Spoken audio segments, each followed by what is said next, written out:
കർത്താവിൽ പ്രിയ ദൈവമക്കളെ, ഇന്നത്തെ സാബത്ത് സ്കൂൾ പഠനത്തിലേക്ക് നിങ്ങളെ ഏവരെയും സ്വാഗതം ചെയ്യുന്നു.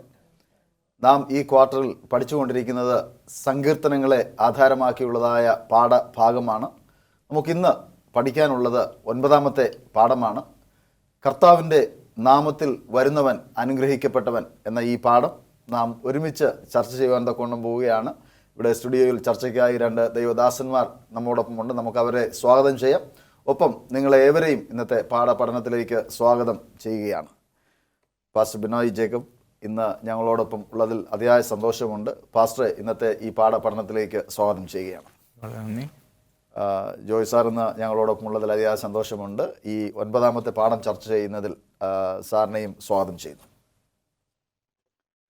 കർത്താവ് യേശു ക്രിസ്തുവിൻ്റെ ഈ ലോക ജീവിതത്തിലെ എല്ലാ പ്രവർത്തനങ്ങളെയും സങ്കീർത്തനങ്ങളിൽ പ്രവചിച്ചിട്ടുള്ളതായിട്ട് നമുക്ക് മനസ്സിലാക്കുവാൻ തക്കോണം സാധിക്കും. പ്രത്യേകിച്ച് ഇന്നത്തെ പാഠത്തിൽ കർത്താവ് യേശു ക്രിസ്തുവിൻ്റെ ജനനം, കഷ്ടാനുഭവം, മരണത്തിൻ്റെ സമയത്തുള്ളതായ ഓരോ ഡീറ്റെയിൽസ് എപ്രകാരമായിരിക്കും എന്നുള്ളത്, കർത്താവ് യേശു ക്രിസ്തുവിൻ്റെ ഉയർപ്പ്, കർത്താവ് യേശു ക്രിസ്തുവിൻ്റെ സ്വർഗാരോഹണം, സിംഹാസനം എപ്രകാരമാണ്, കർത്താവ് യേശു ക്രിസ്തു എപ്രകാരമാണ് വീണ്ടും വരുന്നത് എന്നിവയെക്കുറിച്ചൊക്കെ സങ്കീർത്തനങ്ങളിൽ പറഞ്ഞിരിക്കുന്നതായിട്ട് കാണുവാൻ തക്കോണം സാധിക്കും. നാം ഇന്ന് ഇത്തരത്തിലുള്ളതായ ഒരു മെസയാനിക് പ്രോഫസി ഇൻ സാംസ് ഇതാണ് നമ്മൾ ചർച്ച ചെയ്യുവാൻ തക്കോണം പോകുന്നത്. മനപ്പാഠവാക്യമായി നമുക്ക് നൽകിയിരിക്കുന്നത് 118-ാം സങ്കീർത്തനം, അതിൻ്റെ 22, 23 വാക്യങ്ങളാണ്. വീട് പണിയുന്നവർ തള്ളിക്കളഞ്ഞ കല്ല് മൂലക്കല്ലായി തീർന്നിരിക്കുന്നു. ഇത് യഹോവയാൽ സംഭവിച്ചു, നമ്മുടെ ദൃഷ്ടിയിൽ ആശ്ചര്യം ആയിരിക്കുന്നു. ദൈവത്തിൻ്റെ വചനത്തിൽ കർത്താവ് യേശു ക്രിസ്തുവിനെ ആധികാരികമായി പറഞ്ഞിരിക്കുന്നതായ ഒരു ഭാഗമാണ് സങ്കീർത്തനം. നാം പലപ്പോഴും സങ്കീർത്തനം വായിക്കുമ്പോൾ സങ്കീർത്തനങ്ങൾ ഓരോ വ്യക്തികളുടെ ആത്മകഥ മാത്രമാണ് എന്ന് ചിന്തിച്ച് ആ തരത്തിൽ അതിനെ കാണാറുണ്ട്.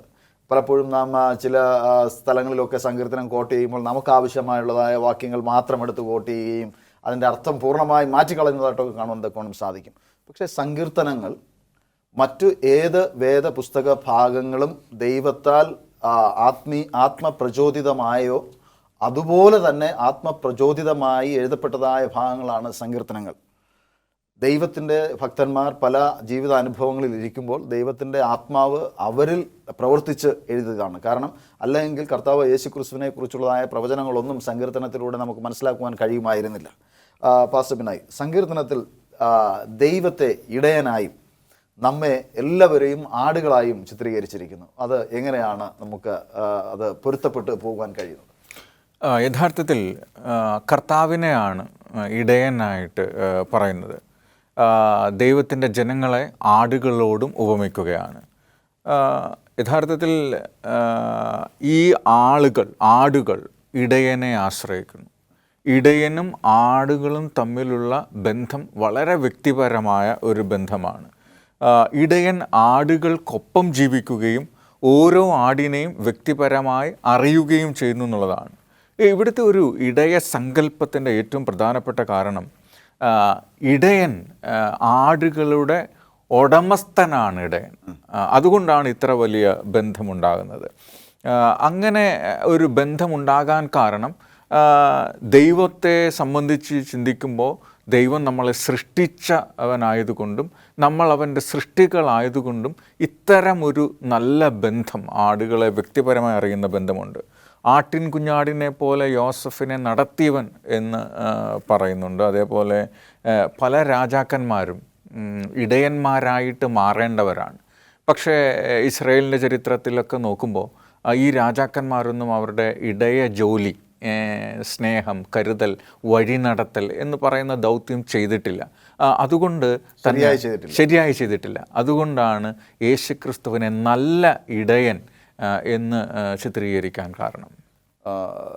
ജോയ് സാർ, സുവിശേഷത്തിലും കർത്താവ് യേശു ക്രിസ്തുവാണ് നല്ല ഇടയൻ എന്നും തൻ്റെ ശബ്ദം കേൾക്കുന്നവർ തൻ്റെ ആടുകളാണ് എന്നും പറയുന്നു. അപ്പോൾ ലോകത്തിൽ കോടാനുകോടി ജനങ്ങളുണ്ട്. അപ്പോൾ ഈ ശബ്ദം കേൾക്കുന്നവർ എന്ന് പറയുമ്പോൾ കർത്താവ് യേശു ക്രിസ്തുവിനെ അനുകരിക്കുന്നവർ മാത്രമാണ്. എങ്ങനെയാണ് നമുക്കിത് മനസ്സിലാക്കുവാൻ കഴിയുന്നത്? യോഹന്നാൻ്റെ സുവിശേഷം 10-ാം അധ്യായം 11 മുതൽ 15 വരെയുള്ള വാക്യങ്ങളാണ് ഇവിടുത്തെ പ്രതിപാദ്യ വിഷയം. നേരത്തെ ബിനോയ് പാസ്റ്റർ പറഞ്ഞതുപോലെ ഇടയനും ആടുകളും തമ്മിലുള്ള ആ വ്യക്തിപരമായ ബന്ധം. അപ്പോൾ നല്ല ഇടയനായിട്ട് കർത്താവ് യേശു ക്രിസ്തുവിനെയും ആടുകളായി നമ്മെ ഓരോരുത്തരെയും അവിടെ സൂചിപ്പിക്കുന്നു. അപ്പോൾ നല്ല ഇടയൻ്റെ ചില പ്രത്യേകതകളുണ്ട്. ആരായിരിക്കും ഒരു നല്ല ഇടയൻ? നല്ല ഇടയൻ എപ്പോഴും യോഹന്നാൻ്റെ ലേഖനത്തിൽ പറയുന്നത് ജീവനുണ്ടാകുവാനും സമൃദ്ധിയായിട്ടുണ്ടാകുവാനും ആണ് നല്ല ഇടയൻ വന്നിരിക്കുന്നത് എന്നവിടെ വ്യക്തമായി പറയുന്നു. കൂടാതെ നല്ല ഇടയൻ എപ്പോഴും ആടുകൾക്ക് വേണ്ടി ജീവനെ കൊടുക്കുന്നു. പ്രതിസന്ധികൾ, ആക്രമണ സ്വഭാവങ്ങളൊക്കെ ആ ആടുകൾക്ക് നേരിടുമ്പോൾ നല്ല ഇടയൻ എപ്പോഴും ആടുകൾക്ക് വേണ്ടി ജീവനെ കൊടുക്കുന്നു. കൂടാതെ നല്ല ഇടയൻ എനിക്കുള്ളവ അറിയുകയും എനിക്കുള്ളവ ആ ഇടയനെ അറിയുകയും ചെയ്യുന്നു. വേറൊരു പ്രത്യേകത, നല്ല ഇടയൻ എപ്പോഴും ആടുകൾക്ക് മുമ്പായി നടക്കുന്നു. അത് വലിയൊരു പ്രത്യേകതയാണ്. ആക്രമണം വരുമ്പോൾ, പ്രശ്നങ്ങൾ വരുമ്പോൾ അതിനെ അതിജീവിക്കുവാൻ ഇടയൻ തന്നെയായിരിക്കും ആടുകൾക്ക് മുമ്പായി നടക്കുന്നവൻ.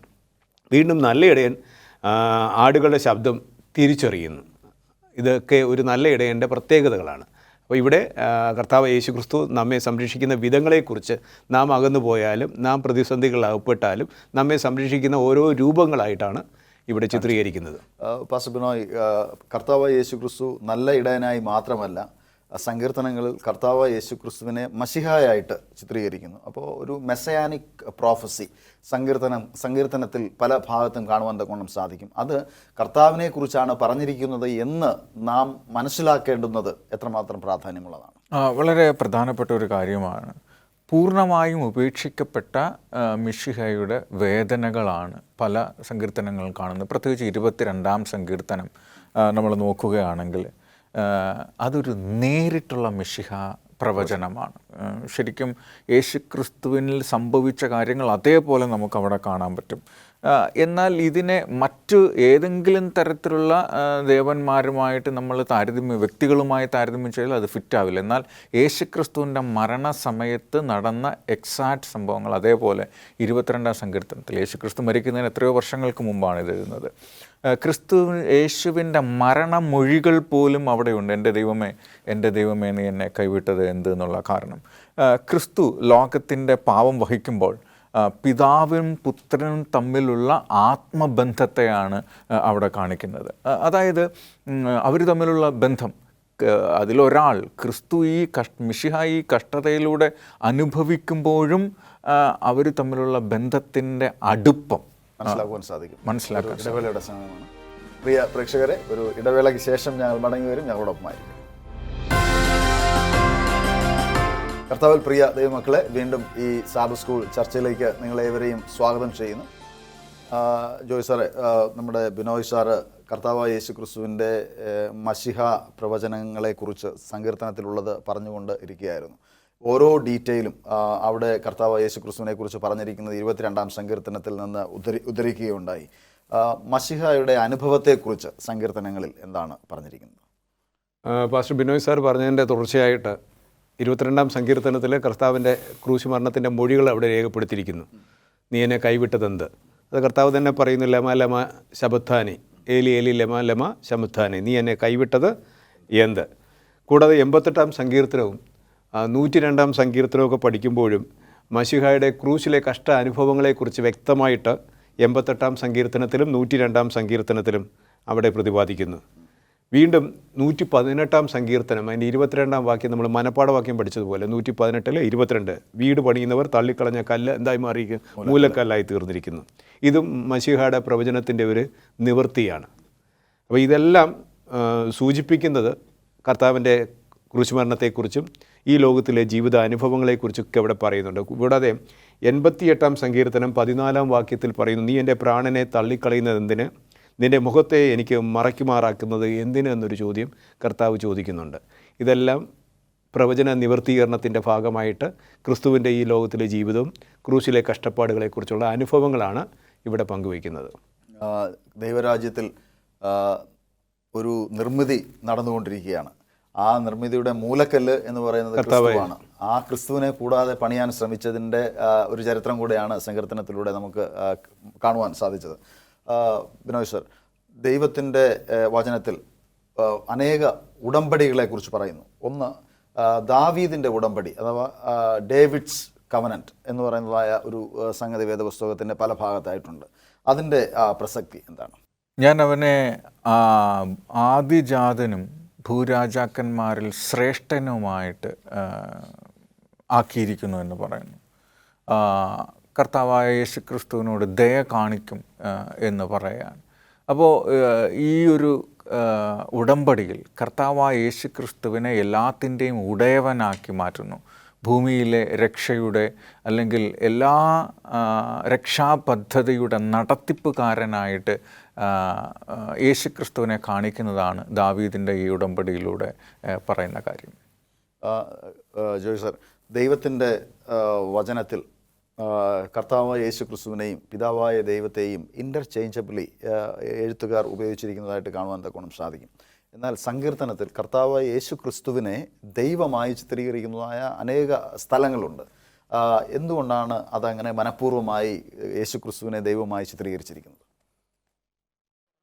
ഇവിടെ കാണുന്നത് അബ്രഹാമിൻ്റെ പുത്രനായ ദാവീദിൻ്റെ വംശാവലിയിൽ കർത്താവ് ജനിച്ച ഒരു ചരിത്രമാണ് ഇവിടെ സങ്കീർത്തനങ്ങളിൽ, അതുപോലെ പഴയ നിയമ വാക്യങ്ങളിൽ, മത്തായിയുടെ സുവിശേഷത്തിൽ ഒക്കെ അവിടെ പ്രതിപാദിക്കുന്നത്. അപ്പോൾ ഇവിടെ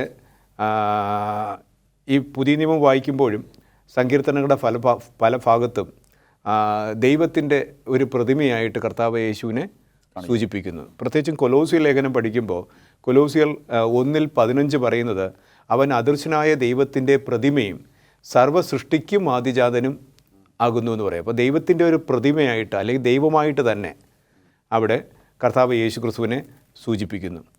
വീണ്ടും സങ്കീർത്തനം 89 27 വാക്യം പറയുന്നത്, ഞാൻ അവനെ ആദ്യജാതനും ഭൂരാജാക്കന്മാരിൽ ശ്രേഷ്ഠനുമാക്കും എന്നിവിടെ പറയുന്നു, അല്ലേ? ആദ്യജാതനായിട്ട്. അപ്പോൾ ഒരിക്കലും ഉയർത്തെഴുന്നേറ്റ ക്രിസ്തുവായിട്ടാണ് ആദിജാതനായിട്ട് സ്വർഗത്തിൽ പോയിരിക്കുന്ന ആദ്യ ഫലമായിട്ട് ഇവിടെ കർത്താവിനെ സൂചിപ്പിക്കുന്നത്. ഈ ആദ്യജാതൻ എന്ന് പറയുന്നത് ഇപ്പോൾ പാസ്റ്റർ ബിനോയ്, ദാവീദിനെയും ഈ ആദ്യജാതനായിട്ടാണ് വേദപുസ്തകത്തിൽ ചിത്രീകരിച്ചിരിക്കുന്നത്. പക്ഷേ ജെസ്സിയുടെ മക്കളിൽ 8ാമനായിട്ടാണ് ദാവീദ് ജനിച്ചത്. എങ്ങനെയാണ് ഈ ആദ്യജാതൻ്റെ ഈ ഒരു എന്താണ് പെരുമ വരുന്നത്?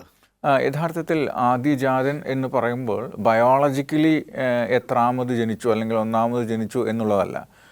പിതാവിൻ്റെ അനുഗ്രഹം, ഇസ്രയേലിൻ്റെ പാരമ്പര്യമനുസരിച്ച് പിതാവിൻ്റെ അവകാശം ആർക്കാണോ ലഭിക്കുന്നത് അതാണ് ആദ്യജാതൻ എന്നുള്ള പദവിക്ക് അർഹനാക്കി തീർക്കുന്നത്. ഇവിടെ ദാവീദിന് ദൈവം അഭിഷേകം ചെയ്ത് രാജാവായിട്ട് എടുക്കുന്നു. അതുകൊണ്ടാണ് ദാവീദിനെ അവിടെ ആദ്യജാതൻ ആ പദവി നൽകുന്നത്. കർത്താവായ യേശുക്രിസ്തുവിനെ സംബന്ധിച്ചോളം രക്ഷാപദ്ധതിയുടെ നടത്തിപ്പിൻ്റെ കേന്ദ്രമായതുകൊണ്ട്, നായകനായതുകൊണ്ടാണ് യേശുക്രിസ്തുവിനെയും മരിച്ചവരിൽ ആദ്യജാതനായിട്ട് അവതരിപ്പിക്കുന്നത്. നാം വേദപുസ്തക ചരിത്രം പരിശോധിക്കുമ്പോൾ ആദിമ മാതാപിതാക്കൾക്ക് ജനിച്ചതായ മക്കളിൽ തന്നെ 2ാമനാണ് ആദ്യജാതനായി വേദപുസ്തകം ചിത്രീകരിച്ചിരിക്കുന്നത്. പിന്നീട് അബ്രഹാമിനെയും ഇസ്ഹാക്കിനെയും യാക്കോബിനെയും ഒക്കെ വിളിക്കുമ്പോൾ അവരുടെ മക്കളിൽ എല്ലായിടത്തും 2ാമത് ജനിച്ചവരാണ് ആദ്യജാതനായി വിളിക്കപ്പെട്ടത്. അബ്രഹാമിന് ഇസ്ഹാക്കിന് മുൻപൊരു മകൻ ഉണ്ടായിരുന്നു, വാഗ്ദത്ത സന്തതി അല്ല എങ്കിൽ പോലും ആ മകൻ ആദ്യജാതനായി വിളിക്കപ്പെട്ടില്ല. 2ാമത് ജനിച്ചതായ ഇസ്ഹാക്കിനെയാണ് ആദ്യജാതനായി വിളിക്കപ്പെട്ടത്. പലപ്പോഴും ആളുകൾ വിചാരിക്കുന്നത് യേശുക്രിസ്തുവിനെ ആദ്യജാതൻ എന്ന് പറയുമ്പോൾ ദൈവത്തിൻ്റെ മകൻ, ബയോളജിക്കൽ ആദ്യജാതനാണെന്ന് പറഞ്ഞുകൊണ്ട് തെറ്റിദ്ധരിക്കപ്പെടുന്ന ഒരുപാട് സാഹചര്യങ്ങളുമുണ്ട്. ജോയ് സാറേ, ക്രിസ്തു മശിഹായും രാജാവുമാണ് എന്ന് നമുക്ക് മനസ്സിലാക്കുക. അതെങ്ങനെയാണ് അതിൻ്റെ ഒരു ലിങ്കേജ് നമ്മൾ കൊണ്ടുവരുന്നത്? ഇതിവിടെ ഒരു ഡുവൽ റോളാണ് നമുക്ക് കാണാൻ കഴിയുന്നത്. മശിഹായിട്ടും അവതരിപ്പിക്കുന്നു, നമ്മുടെ രാജാവായിട്ടും അവതരിപ്പിക്കുന്നു. ഇവിടെ എന്തുകൊണ്ട് അങ്ങനെ സംഭവിക്കുന്നു എന്ന് ചോദിച്ചാൽ, ദൈവം യേശുവിനെ മരണത്തിൽ നിന്നും ഉയർത്തെഴുന്നേൽപ്പിച്ചതിൻ്റെ ഫലമായിട്ടാണ് ക്രിസ്തു രാജാവാകുന്നത്. മശിഹായിട്ട് ഈ ഭൂമിയിൽ ജനിച്ചാലും ഇവിടെ രാജാവാകുന്നത് യേശുവിനെ മരണത്തിൽ നിന്നും കർത്താവ് ഉയർത്തെഴുന്നേൽപ്പിച്ചു. അതിൻ്റെ ഫലമായിട്ട് ഇവിടെ 110 സങ്കീർത്തനത്തിൽ ഒരു വചനം പറയുന്നത്, യഹോവ എൻ്റെ കർത്താവിനോട് അരുളി ചെയ്യുന്നത്, ഞാൻ നിൻ്റെ ശത്രുക്കളെ നിൻ്റെ പാദപീഠമാക്കുവോളം നീ എൻ്റെ വലതു ഭാഗത്ത് ഇരിക്കുക. അപ്പോൾ ഇവിടെ 2 തരത്തിൽ, ഒന്ന് മശിഹയായിട്ട് നമ്മുടെ രക്ഷകനായിട്ട് ഈ ഭൂമിയിൽ അവതരിപ്പിക്കുന്നു, കൂടാതെ നമ്മെ പാപത്തിൽ നിന്ന് വീണ്ടെടുത്തിട്ട് ഇന്ന് കർത്താവ് നമ്മുടെ പിതാവിൻ്റെ വലതു ഭാഗത്ത് ഒരു രാജാവായിട്ട് അല്ലെങ്കിൽ ഒരു പൗരോഹിത്യ രീതിയിൽ രാജാവായിട്ട്. ഇവിടെ രാജാവ് ആയിട്ട് പറയുമ്പോൾ സങ്കീർത്തനത്തിൽ ഇരുമ്പുകോൽ കൊണ്ട് മേയ്പ്പാനുള്ള ഒരു കുഞ്ഞാട് ജനിക്കുന്നു എന്നൊരു വാക്യം സങ്കീർത്തനത്തിൽ പ്രതിപാദിക്കുന്നത്. അപ്പോൾ ആടുകളെ മേയ്ക്കാനുള്ള ഒരു അധികാരമുള്ള ഒരു വ്യക്തിയായിട്ട് രാജാവായിട്ട് സങ്കല്പിക്കുന്നു. കർത്താവ് യേശുക്രിസ്തു ഭൂമിയിലുണ്ടായിരുന്നപ്പോൾ രാത്രി യേശുക്രിസ്തുവിനെ കാണാൻ ചെന്നതായ ആ പള്ളി പ്രമാണിയോട്, ശതാധിപനോട്, നിക്കോദീമോസിനോട് തന്നെ യേശുക്രിസ്തു പറഞ്ഞു, സ്വർഗത്തിൽ ഇരുന്നവനും ഇപ്പോൾ നിന്നോട് സംസാരിക്കുന്നവനും സ്വർഗത്തിൽ ഇരിക്കുന്നവനുമായ ഞാൻ നിന്നോട് സ്വർഗത്തിലുള്ളതായ കാര്യങ്ങൾ പറഞ്ഞിട്ട് നിനക്ക് മനസ്സിലാകുന്നില്ല എങ്കിൽ നീ ആര് പറഞ്ഞാൽ വിശ്വസിക്കും എന്ന് പറയുന്നുണ്ട്. അപ്പോൾ കർത്താവായ യേശുക്രിസ്തു ഭൂമിയിൽ മനുഷ്യനായി വന്ന സമയത്തും പുരാതനമായ ദൈവമായിരുന്നവനും ഈ കർത്താവായ യേശുക്രിസ്തു ആണ് എന്നും, അതുപോലെ തന്നെ ഇനി വരാനിരിക്കുന്നതായ രാജാവും ഈ കർത്താവായ യേശുക്രിസ്തു ആണ് എന്നുള്ളതായ ഒരു ചിന്തയുമാണ് നിക്കോദീമോസിന് കൊടുക്കുന്നത്. ഒരുപക്ഷെ നമുക്കിന്ന് മനസ്സിലാകുന്നതിനേക്കാൾ നന്നായി നിക്കോദീമോസിന് അത് മനസ്സിലായി കാണും. കാരണം വിദ്യാസമ്പന്നനും മശിഹാ ചരിത്രം ആയതുകൊണ്ട് തീർച്ചയായിട്ടും യേശുക്രിസ്തുവിനെ കുറിച്ച് പറഞ്ഞിരിക്കുന്നതായ പ്രവചനങ്ങളൊക്കെ തന്നെ അത് നിവൃത്തിയായി എന്ന് നമുക്ക് മനസ്സിലാക്കുവാൻ സാധിക്കും. ഒരു ചെറിയ ഇടവേളയാണ്. പ്രിയ പ്രേക്ഷകരെ, ഒരു ചെറിയ ഇടവേളയ്ക്ക് ശേഷം ഞങ്ങൾ മടങ്ങി വരും ഞങ്ങളോടൊപ്പം. പ്രിയ ദൈവമക്കളെ, ഈ ചർച്ചയിലേക്ക് നിങ്ങളെ വീണ്ടും സ്വാഗതം ചെയ്യുന്നു. ബിനോയ് സാർ, നാം കർത്താവായ യേശുക്രിസ്തുവിൻ്റെ മശിഹ ചരിത്രത്തെക്കുറിച്ചാണ് നാം പരാമർശിച്ചു കൊണ്ടിരിക്കുന്നത്. ഈ മശിഹ തിന്മയ്ക്കുമേൽ നന്മയുടെ വിജയം വരുത്തും എന്ന് നാം വേദപുസ്തകത്തിലൂടെ മനസ്സിലാക്കുന്നു. പ്രത്യേകിച്ച് സങ്കീർത്തനത്തിൽ അത് വളരെ വ്യക്തമായി പ്രതിപാദിക്കുകയും ചെയ്യുന്നു. എങ്ങനെയാണ് ഈ മശിഹ ഇതിന് ഉത്തരവാദിത്വം ഏറ്റെടുക്കുന്നത്? ക്രിസ്തുവിന് ശത്രുക്കളുമേൽ വിജയം വരിക്കാനുള്ള ഒരു അധികാരം കൊടുത്തിട്ടുണ്ട്. ആ ശത്രുക്കളെ പാദപീഠമാക്കുമെന്നുള്ള ഒരു പ്രയോഗം കാണാം. ഇരുമ്പ് കോൽ കൊണ്ട് മേയിക്കും എന്നൊരു പ്രയോഗം കാണാം. ഇരുമ്പ് കോൽ അത് കർത്താവിന് വരുന്നത് സിയോനിൽ നിന്ന്, അത് ദൈവത്തിൽ നിന്ന്, സ്വർഗത്തിൽ നിന്ന് വരുന്നതിന് ഒരു ഭരണത്തിൻ്റെ ചിഹ്നമാണ്. ഇനി പിശാചിൻ്റെ ഭരണം അവസാനിക്കുമ്പോൾ ദൈവത്തിൻ്റെ ഭരണം തുടങ്ങും എന്നതിനെക്കുറിച്ച് കൂടെ പറയുന്നു. ഇവിടെ കർത്താവ് ദുഷ്ടരായ രാജാക്കന്മാർക്കും മനുഷ്യർക്കും പോലും അദ്ദേഹത്തിൻ്റെ ഭരണത്തിലേക്ക് വരാൻ ഒരു ഇൻവിറ്റേഷൻ കൂടെ കൊടുക്കുന്നുണ്ട്. എല്ലാവർക്കും ദൈവം അവസരം കൊടുക്കുന്നുണ്ട് ദൈവ ഭരണത്തിൻ്റെ കീഴിലേക്ക് വരാനായിട്ട്. അവൻ എന്നേക്കും മഹാപുരോഹിതനായിരിക്കും. മാറാത്ത പൗരോഹിത്യം കർത്താവിന് ഉണ്ടാകുമെന്ന് പറയുന്നു. ക്രിസ്തു മുഖാന്തരം ദൈവത്തോട് അടുക്കുന്നവർക്ക് പക്ഷവാദം ചെയ്യാൻ, അവർക്ക് വേണ്ടി വാദിക്കാൻ, അവരെ സംരക്ഷിക്കാൻ കർത്താവ് തയ്യാറാകുന്നു. ഇവിടുത്തെ മഹാപുരോഹിതൻ നിർദോഷനും നിർമ്മലനും പിന്നെ പവിത്രനായിരിക്കണം, പാപത്തിൽ നിന്ന് വേർപെട്ടവനായിരിക്കണം, സ്വർഗത്തേക്കാൾ ഉന്നതൻ ആയിരിക്കണം. സ്വന്തം പാപത്തിന് അല്ലാതെ മറ്റുള്ളവരുടെ പാപത്തിന് വേണ്ടി പാപമായി മാറിയ ഒരു വ്യക്തിയാണ് യേശുക്രിസ്തു. അങ്ങനെയാണ് യേശുക്രിസ്തുവിൻ്റെ അധികാരവും പൗരോഹിത്യ ശുശ്രൂഷയുടെയും ഒരു ബന്ധം എന്ന് പറയുന്നത്. സർ, നമ്മുടെ കർത്താവായ യേശുക്രിസ്തുവിനെ ഒരു മശിഹായായി കാണുവാൻ, അല്ലെങ്കിൽ ലോകരക്ഷിതാവായി കാണുവാൻ ഇന്ന് സർവ്വസാധാരണമായി എല്ലാവർക്കും എളുപ്പമാണ്. പക്ഷേ ഒരു പുരോഹിതനായി, ഒരു പൗരോഹിത്യ ശുശ്രൂഷ നിർവഹിക്കുന്നതായ ഒരു ദൈവമായി കാണുവാൻ ഒരല്പ പ്രയാസമുണ്ട്. കാരണം ഇന്ന് ജീവിക്കുന്നതായ ക്രൈസ്തവരുടെ ഇടയിൽ ഈ പൗരോഹിത്യ ശുശ്രൂഷയെക്കുറിച്ച് വലിയ ധാരണയില്ല. കർത്താവായ യേശു ക്രിസ്തു വന്നു, പാപത്തെ ഇല്ലാതെയാക്കി രക്ഷ കൊണ്ടുവന്നു എന്നുള്ളതായ ഒരു ചിന്തയിൽ ഈ പൗരോഹിത്യ ശുശ്രൂഷയെക്കുറിച്ച് അജ്ഞരായിട്ടാണ് ഒരു പക്ഷം ജനവും യേശു ക്രിസ്തുവിനെ കാണുന്നത്. എന്നാൽ ക്രിസ്തുവിൻ്റെ ഈ ഇരട്ട വേഷം എപ്രകാരമാണ് നമ്മുടെ രക്ഷയുടെ ഒരു വലിയ പങ്ക് നിർവഹിക്കുന്നത്?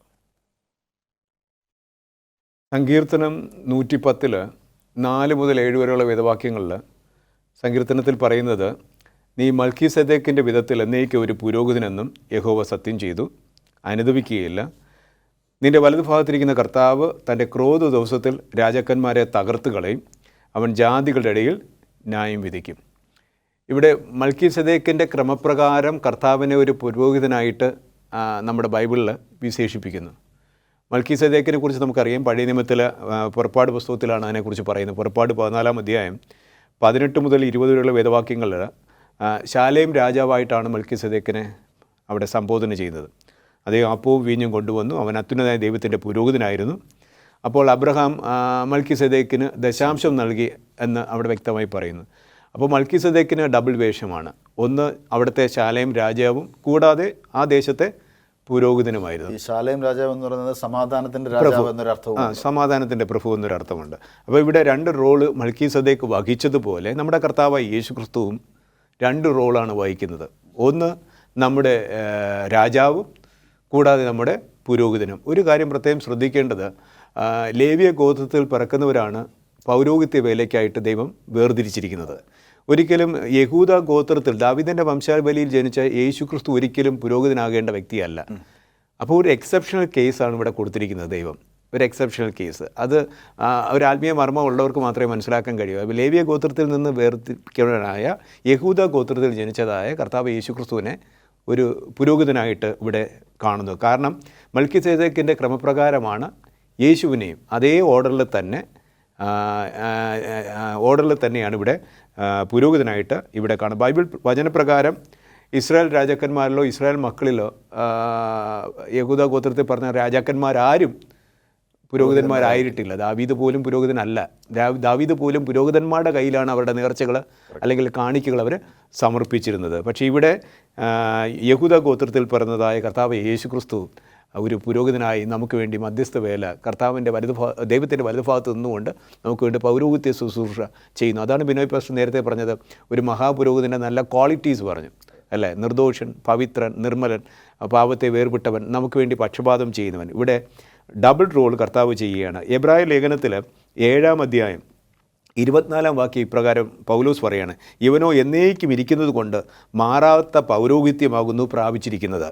അതുകൊണ്ട് താൻ മുഖാന്തരമായി ദൈവത്തോട് അടുക്കുന്നവർക്ക് വേണ്ടി പക്ഷപാതം ചെയ്യുവാൻ സദാ ജീവിക്കുന്നവനാകിയാൽ അവരെ പൂർണ്ണമായി രക്ഷിപ്പാൻ നമ്മുടെ പുരോഹിതൻ പ്രാപ്തനാകുന്നു എന്ന് പൗലോസ് വ്യക്തമായി പറയും. അപ്പോൾ നമുക്ക് വളരെ സന്തോഷകരമായ ഒരു വർത്തമാനമാണ് ഈ ചോദ്യത്തിൽ നിന്ന് മനസ്സിലാക്കുന്നത്. പാസ്റ്റർ ജോയ് സാർ പറഞ്ഞതുപോലെ കർത്താവായ യേശു ക്രിസ്തുവിൻ്റെ പൗരോഹിത്യ ശുശ്രൂഷയെക്കുറിച്ച് എബ്രായർക്ക് എഴുതിയ ലേഖനത്തിൽ അപ്പോസ്തലനായ പൗലോസ് വളരെ വ്യക്തമായി വിശദീകരിക്കുന്നു. കാരണം യഹൂദ പാരമ്പര്യത്തിലുണ്ടായിരുന്നതായ പൗരോഹിത്യ ശുശ്രൂഷ അത് ക്രിസ്തുവിനെ അനുകരിക്കുന്നതായ ദൈവമക്കൾക്ക് അതൊരു മാതൃകയാണ് എന്ന് മനസ്സിലാക്കി തരുന്നതിന് വേണ്ടിയാണ് അപ്പോസ്തലനായ പൗലോസ് അത് ഊന്നി പറയുന്നത്. എങ്ങനെയാണ് കർത്താവായ യേശു ക്രിസ്തുവിൻ്റെ പൗരോഹിത്യ ശുശ്രൂഷ നമുക്ക് അനിവാര്യമായി തീരുന്നത്? വളരെ സുപ്രധാനമായിട്ടുള്ളൊരു കാര്യമാണത്. അതിനു മുമ്പ് ഈ ശത്രുക്കളുടെ ഒരു ഡെപ്ത് നമുക്ക് നോക്കണം. അത്യുന്നതിനെതിരെ വമ്പ് പറയും, സമയങ്ങളെ നിയമങ്ങളെ മാറ്റും, ദൈവത്തിൻ്റെ വ്യവസ്ഥയ്ക്കെതിരായിട്ടുള്ള ഒരു വലിയ ശത്രുത ആണ്. അതാണ് പാപത്തിനും തെറ്റുകൾക്കുമൊക്കെ കാരണമായിരിക്കുന്നത്. അപ്പോൾ ഇതിനെയൊക്കെ മാറ്റേണ്ടുന്ന ഒരു വലിയ ദൗത്യമാണ്. ലോകത്തിലെ ബഹുഭൂരിപക്ഷം വരുന്ന ജനങ്ങളെയും ഈ തെറ്റിൻ്റെ വശത്തേക്ക് മാറ്റാൻ ഈ ശത്രുവിന് കഴിയും. ഇവിടെയാണ് കർത്താവിൻ്റെ പൗരോഹിത്യത്തിൻ്റെ, മാറ്റമില്ലാത്ത പൗരോഹിത്യത്തിൻ്റെ പ്രത്യേകത എന്ന് പറയുന്നത്. സ്വർഗത്തിൽ കർത്താവ് അതിൻ്റെ ഒരു ചിത്രമായിട്ട് പറയുവാണെങ്കിൽ, ഇപ്പോൾ നമ്മളാരെങ്കിലും ഒരു പാപം ചെയ്തു, അതിന് നമ്മൾ കുറ്റം ആരോപിക്കപ്പെട്ടെങ്കിൽ കർത്താവ് പറയുന്നത്, ഞാൻ അവർക്ക് വേണ്ടി മരിച്ചതുകൊണ്ട് ഇവനിൽ ആ കുറ്റം ഇനി നിൽക്കുന്നില്ല, അവൻ എന്നോട് മാപ്പ് ചോദിച്ചതുകൊണ്ട് അവനെ ഞാൻ കുറ്റവിമുക്തനാക്കുന്നു എന്ന്. യേശു ക്രിസ്തുവിൻ്റെ പൗരോഹിത്യത്തിൻ്റെ ഏറ്റവും വലിയ ശ്രേഷ്ഠത എന്ന് പറയുന്നത് മറ്റാരും തന്നെ, ഒരു പുരോഹിതന്മാരും ഒരു പാപിക്ക് വേണ്ടി മരിച്ചിട്ടില്ല. യേശു ക്രിസ്തു നമുക്ക് വേണ്ടി മരിച്ചു. ആ മരണം കർത്താവായ യേശു ക്രിസ്തുവിനെ സർവരിൽ നിന്നും വ്യത്യസ്തമാക്കുന്നു. ആ മരണത്തിലൂടെ സകല ജനത്തിനും രക്ഷയും വന്നിരിക്കുന്നു. ഈ ചർച്ചയിൽ പങ്കെടുത്തതായി നിങ്ങൾക്ക് രണ്ടുപേർക്കും ദൈവനാമത്തിൽ നന്ദി. പ്രിയ ദൈവമക്കളെ, കർത്താവായ യേശു ക്രിസ്തുവിൻ്റെ ബലമാർന്നതായ കരത്തിന് കീഴിൽ നാം അണിനിരക്കുകയാണെങ്കിൽ ക്രിസ്തുവിലൂടെ നമുക്ക് രക്ഷ നേടുവാൻ തക്കവണ്ണം സാധിക്കും. അതിന് ദൈവം നമ്മെ ശക്തീകരിക്കുമാറാകട്ടെ.